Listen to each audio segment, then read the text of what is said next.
प्राणोपासना ध्यान प्रक्रिया निर्धारण गोष्ठी में प्रस्तुत लेख भाग 2 प्रायोगिक ध्यान साधना। आसन। ईश्वर की उपासना चित्त के अंतर्मुखी प्रवाह काल में ही संभव है, अतः संध्योपासन हेतु एकांत देश में जाना चाहिए। एकांत स्थान वह है जहाँ कुछ समय रहकर अपने नित्य के सांसारिक व्यवहारों एवं नित्य व्यवहार की वस्तुओं जिनको देखकर सांसारिक व्यवहारों की स्मृति उठ आवे से दूर हो जाएं। स्थान शुद्ध होना चाहिए। अपवित्र भावना, कोलाहल, दुराचार, आर्त भावना इत्यादि मनुष्य की मानसिक तरंगों एवं संस्कारों से रहित शांतिदायक होना चाहिए। प्रातः उषा काल तथा रात्रि की संध्या वेला उपयुक्त समय है। अभ्यास बढ़ने पर साधक रात्रि पर्यंत ध्यानावस्थित रह सकता है, प्रकाश मंद रहे। शरीर को जल से स्नान या मार्जन द्वारा शुद्ध और शांत कर लेना चाहिए। अपने चित्त की समग्र वृत्तियों को एकत्र करके अन्य बातों से चित्त को दृढ़तापूर्वक हटाकर संध्योपासना के प्रति एकाग्र करके साधना के प्रति तत्पर होवें। ईश्वर उपासना में अनध्याय नहीं करना चाहिए।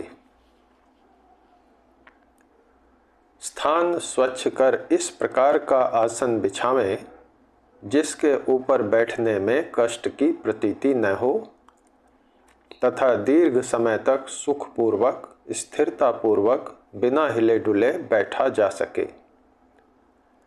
आसन के विषय में 4 बातें आवश्यक हैं: स्थिरतापूर्वक बैठना, सुखपूर्वक बैठना, प्रयत्न शैथिल्य तथा अनंत समापत्ति। तत्स्थ तदंजनता समापत्ति ही, अर्थात उसमें ठहराव एवं उसमें रंग जाना अथवा उस रूपाकार हो जाना। तात्पर्य यह है कि चित्त को अनंताकार कर लें जिससे कि अपने शरीर का तथा आसपास की वस्तु का चित्त में विचार नहीं रहे।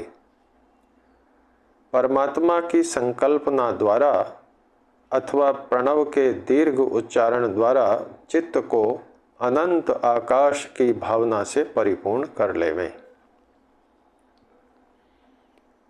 गर्दन थोड़ी सी वक्षस्थल की ओर झुकी रहे। आँखों को आधा खुला अर्थात उन्मीलित रखें।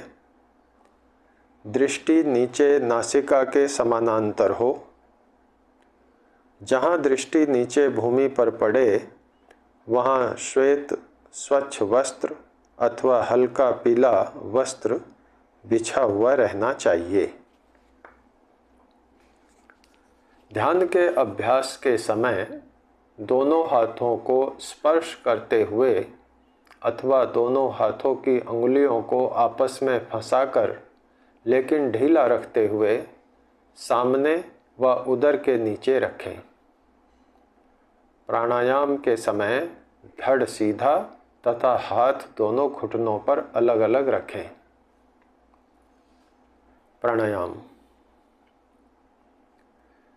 हृदय से मुख नासिका पर्यंत प्राण नाड़ियों में पवन की जो ऊर्ध्व गति होती है उसे प्राण कहते हैं तथा नासिका मुख से लेकर हृदय व नाभि पर्यंत जो प्राण नाड़ियों में पवन की नीचे की ओर गति होती है उसे अपान कहते हैं। प्राणायाम विद्या का इष्ट फल उदान प्राण की पिंड में स्थिरता का होना है। यह उदान प्राण ही मन रूपी यजमान को नित्य प्रति ब्रह्म से संबंध करा देता है। प्रश्नोपनिषद 4:4। तथा मन से ब्रह्म का योग करने वाले योगी 9 गुणा 90 नाड़ियों से ब्रह्म को प्राप्त करते हैं। ऋग्वेद 4:48-4। अर्थात शरीर के सब 9 द्वारों से प्रत्येक से 90 अर्थात सैकड़ों प्राण नाड़ियों में प्राण का शिर के शीर्ष पर्यंत संचरण स्थिर हो जाता है। प्राण स्थिर होने से मन स्थिर हो जाता है। क्रिया संख्या 1। श्वास सम करना चाहिए। जिधर का स्वर मंद चल रहा हो उधर के हाथ की मुट्ठी बंद कर विपरीत दिशा की काख में लगातार दबाना चाहिए। उंगलियां ऊपर की ओर तथा मुट्ठियां समतल रहनी चाहिए। क्रिया संख्या 2। दोनों नासिका स्वरों से श्वास सम करके शनै शनै श्वास दोनों नासिका स्वरों से लेना और छोड़ना है। शनै शनै यानी रुई का एक रेशा नाक के पास रखें तो भी वह नहीं हिल पाए। इस क्रिया में न तो अंदर कुंभक लगाना है और न ही बाहर। नित्य 1 मिनट यह क्रिया करनी है।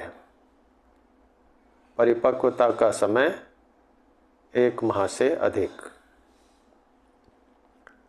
क्रिया संख्या 3। क्रिया संख्या 2 में पटुता होने के बाद ही यह क्रिया करें। श्वास को सम कर लें। बाएं नासिका स्वर से शनै शनै श्वास लें तथा अंदर नहीं रोकते हुए दाएं स्वर से शनै शनै श्वास छोड़ें। फिर तुरंत श्वास बाहर नहीं रोकते हुए दाएं नथने से शनै शनै श्वास अंदर लेंगे और श्वास अंदर नहीं रोकते हुए तुरंत बाएं स्वर से शनै शनै श्वास छोड़ेंगे। यह एक चक्र पूरा हुआ। यह क्रिया नासिका पर बिना हाथ लगाए करनी है। इस तरह के चक्र 15-20 मिनट तक कर सकते हैं। इसमें श्वास की लंबाई को दीर्घ से सूक्ष्म करते जाना है। इस क्रिया में परिपक्वता का समय 2 माह या अधिक हो सकता है। क्रिया संख्या 4। प्राण व अपान का नियंत्रण। क्रिया संख्या 3 में परिपक्वता प्राप्त करने के उपरांत यह क्रिया करें। 1-2 चक्र क्रिया संख्या 3 वाला अभ्यास कर लेवें। अब दोनों नासिका स्वरों से शनै शनै श्वास लेते हुए पेट को फुलाते जावें तथा प्राण नाड़ियों में दबाव नीचे की ओर हो जावे। अपानन क्रिया। जब श्वास पूरी ले चुकें तब मूलेंद्रिय को ऊपर की ओर संकुचित करें। तुरंत किंचित बलपूर्वक श्वास को दोनों नासिका स्वरों से बाहर फेंक दें और पेट को पिचकाते हुए श्वास को बाहर ही रोके रखें। प्राणन क्रिया। जब घबराहट होने लगे तो मूलेंद्रिय को ढीला छोड़ दें और श्वास को धीरे धीरे पूर्ववत अंदर लेवें। इस क्रिया को 3 बार दोहराएं। धीरे धीरे बढ़ावें परंतु 21 बार से अधिक नहीं करें। साथ में ओम का जप करते रहें। इस क्रिया की परिपक्वता का समय 6 माह से कई वर्षों तक हो सकता है। क्रिया संख्या 5-6। क्रमशः प्राण और उदान पर नियंत्रण। अभ्यंतर विषम प्राणायाम। श्वास प्रश्वास की क्रिया का गति विच्छेदन। इनके संबंध में पात्र साधकों के लिए उचित समय पर विचार किया जाएगा। क्रिया संख्या 6 में पटुता प्राप्त कर लेने के उपरांत प्राणायाम क्रिया संख्या 4 में वर्णित प्राणायाम से ही पिंड में पायु से कपाल के शीर्ष तक प्राणों की ऊर्ध्व गति संपन्न हो जाती है तथा मन भी स्थिर हो जाता है। तब किसी प्राणायाम की आवश्यकता नहीं रहती।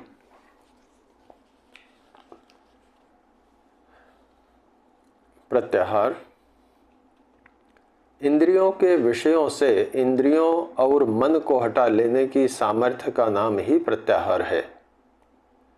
गायत्री मंत्र के द्वारा सर्वरक्षक परमात्मा की संकल्पना, वरण तथा आत्मसमर्पण से मन शुद्ध और स्थिर हो जाता है। प्रणव के जाप पूर्वक गायत्री मंत्र का अवलंबन लेकर परमात्मा का ध्यान करें। कुछ समय पश्चात मालूम पड़ेगा कि मन किसी और ही विचार में डूबा हुआ है। मन के इस कार्यकलाप को शांत भाव से देखें। कुछ काल उपरांत उनके कारणों को जानने की जिज्ञासा उठावें। प्रश्न व जिज्ञासा उठाते ही प्रत्यक्ष अनुभव होगा कि मन शांत हो जाता है तथा इतर विचार समाप्त हो जाते हैं।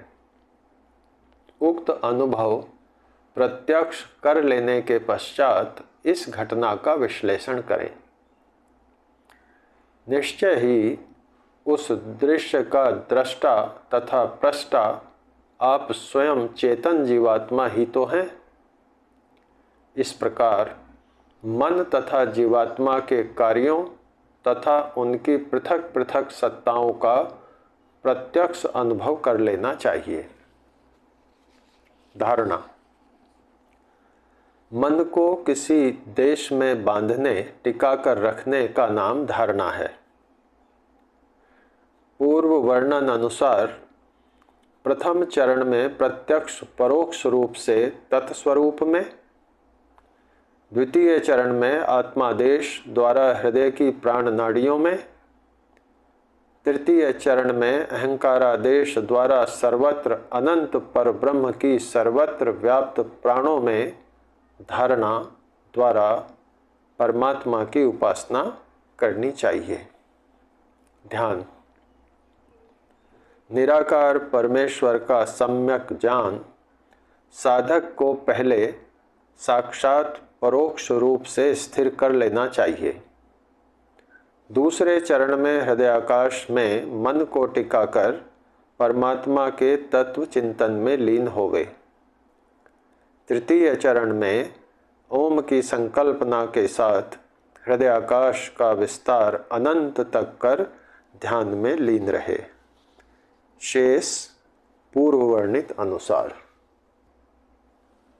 श्रद्धेय स्वामी सत्यबोध सरस्वती जी से सीखे अनुसार व उनके लेखन से उद्धृत व संकलित।